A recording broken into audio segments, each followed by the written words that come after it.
Welcome back to another Telltale Books video. I'm Greg, back again to talk about my series of reading everything I can get my hands on by James Graham Ballard. And right now I'm mostly going through this book, The Complete Short Stories of J.G. Ballard, which is a really excellent volume. It does have almost everything. There were couple of stories late in his career that didn't get into this volume for some reason. But otherwise, it's everything. Absolutely everything.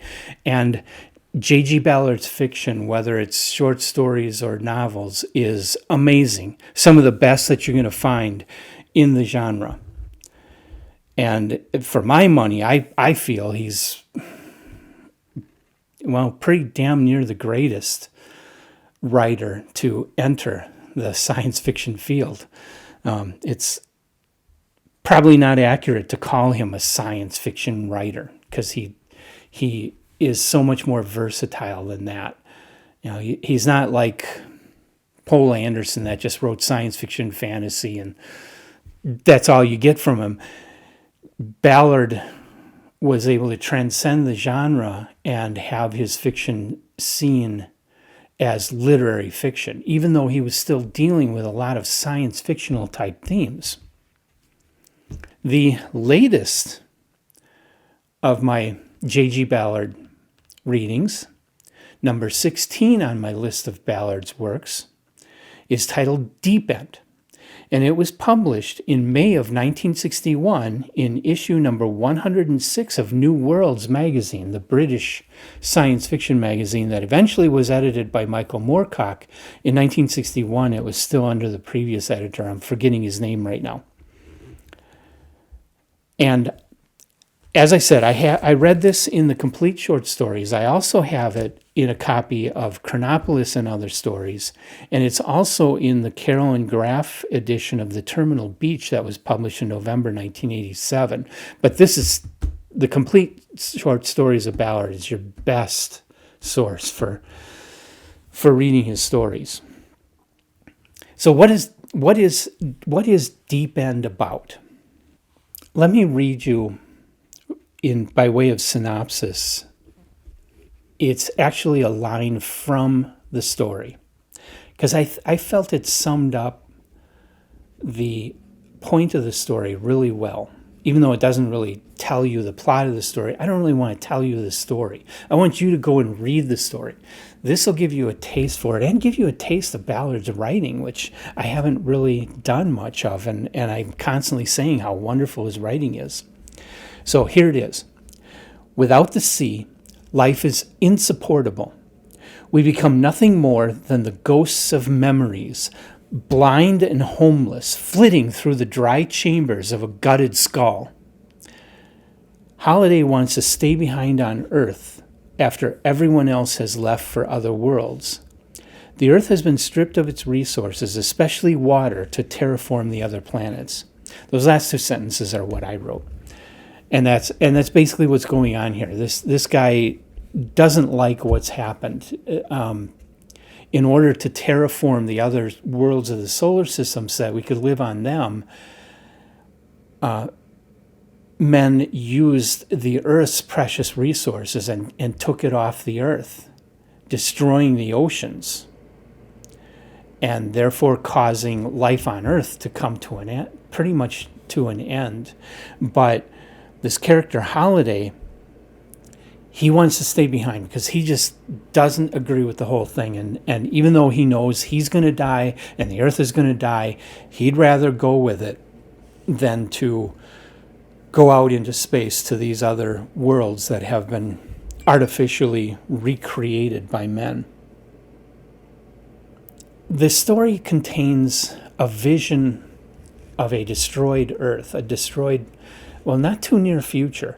Ballard is best known for stories about the near future, but at this point, he's still writing pretty traditional science fiction stories. Even though he's confining himself to Earth, he still has men going into space, and he still is talking for something that must have taken hundreds of years to develop.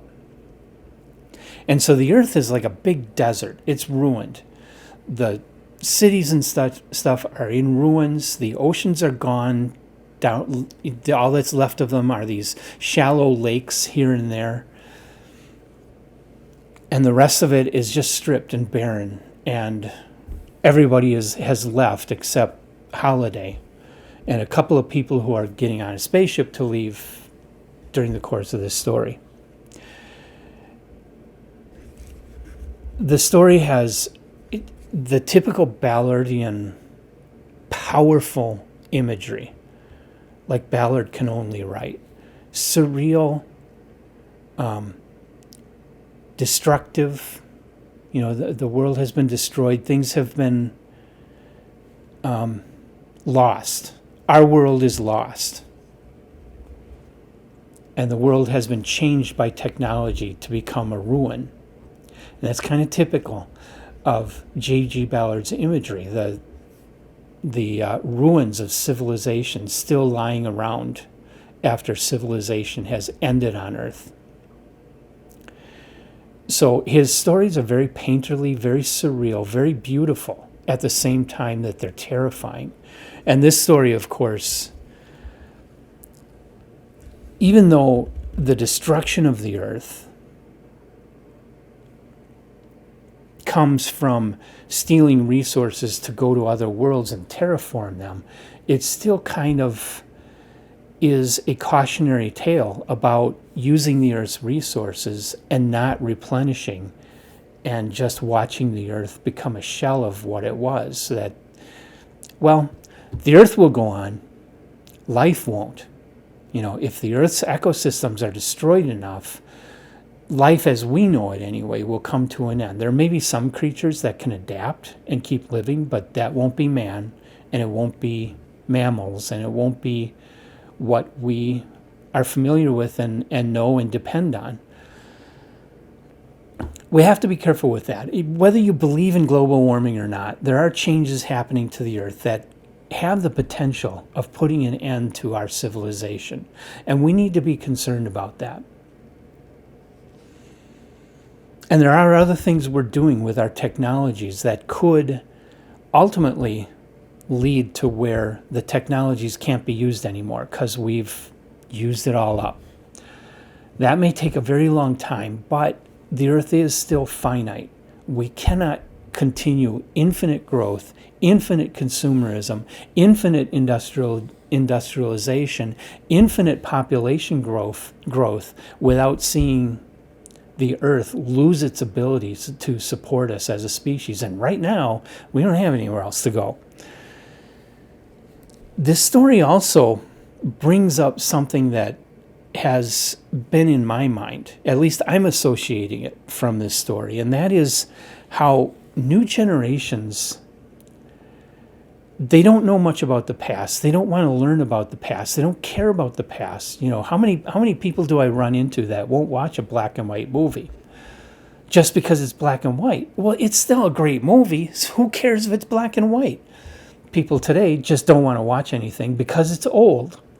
And this culture of throwing away the old, throwing away the past, and destroying what we have used to sustain us over the years. It seems like that's happening here.